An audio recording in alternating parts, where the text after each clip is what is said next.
হাদিসের মধ্যে আছে আম্মা জান আয়েশা রাদিয়াল্লাহু তাআলা আনহা নবীজির বিবি, নবী সাল্লাল্লাহু আলাইহি সাল্লাম উনার বুকে মাথা রাখা অবস্থায় ইন্তেকাল করছেন।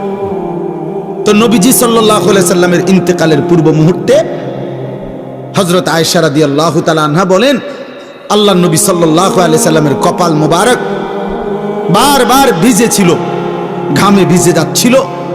আমি এক বাটি পানি আইনা দিছি পাশে, আমি নবীকে দেখলাম বারবার তিনি ডান হাত মুবারক ওই বাটির পানির মধ্যে ভিজাইতেছেন আর কপাল মুছতেছেন ঘাম ইন্তেকালের পূর্ব মুহূর্তে।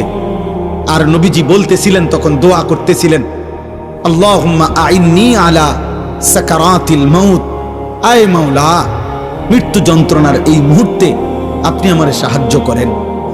আল্লাহুম্মা হাফিন আলাইয়া সাকারাতিল মাউত। এরপরে নবী বলছে, আল্লাহ আমার মৃত্যু যন্ত্রণা সহজ করে দেন।